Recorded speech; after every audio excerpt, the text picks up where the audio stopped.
Hey guys, it's Alicia from Devotional. Happy Newsday Tuesday. This is going to be a little bit of a longer video because I'm going to talk about one of my favorite stories from the Bible and how it relates to the political landscape today.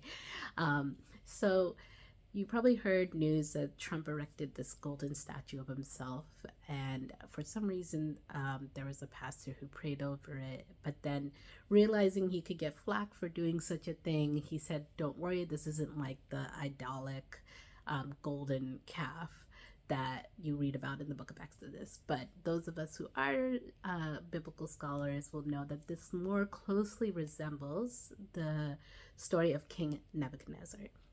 King Nebuchadnezzar in Daniel chapter 3 erects this golden statue of himself. And it's important to note that King Nebuchadnezzar was a great man. Like he was a king of the Babylonian Empire, which is like the first real empire we're seeing in biblical history. And so, of course, he developed this hubris related to that. So he has this golden statue erected, people start worshiping it, and he decrees that everyone needs to bow down and worship the statue. And so, and he also says that anyone who doesn't worship the statue is going to be thrown into a fiery furnace. That's probably a phrase you've heard before. There are these three boys, Shadrach, Meshach, and Abednego, who decide that they are not going to bow down. They're thrown into the fiery furnace, but God protects them. He sends an angel of the Lord to protect them. And in fact, the people who try to hurt them are the ones who end up getting hurt in the second place. But what's interesting to me about this whole story is, one, there's King Nebuchadnezzar who realizes the error of his ways, ends up worshiping God, and declares to all the land that there is one true God and that God is not me. Which, you know, is really different from some stories we've heard earlier in the news involving AI images of Trump, right? So there is that aspect of it. But the other interesting thing is, because King Nebuchadnezzar was like the first real empire, God reveals to him in the very, I think it's either the next chapter or in chapter 5, God reveals to him this crazy dream that actually is a foretelling of all the empires to come. So there's King Nebuchadnezzar, who's in gold, and then there are the Persians, and then there are the Greek Empire, and then there's the iron legs, which are the Romans, and at the bottom of the feet there's like a mix of clay and iron, and the iron represents broad systems, and the clay represents the people.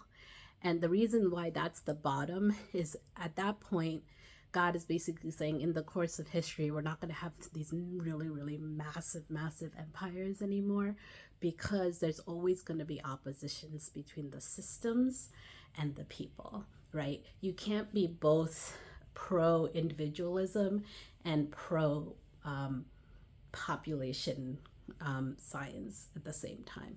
And so they're always going to butt heads.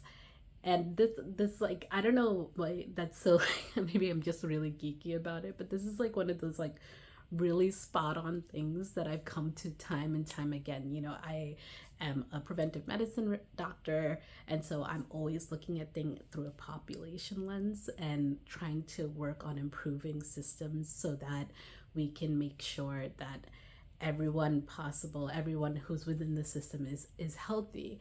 But at the same time, you know, having worked in the hospital systems and having seen patients in clinic, etc., I know that you can't always apply that population lens as a blanket statement for everybody. You have to look at it actually through the individual lens at your patient itself.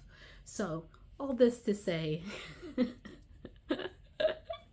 history seems to be repeating itself, and I'm wondering if this is just God trying to get our attention to say, yeah, I know how this works, and I know that there's going to be people who are pro system and there are going to be people who are pro individual, and it's always going to clash. And you don't have to worry about the empires rising and falling, because I'm always in control. That's my devotional for today, and I hope you enjoyed it.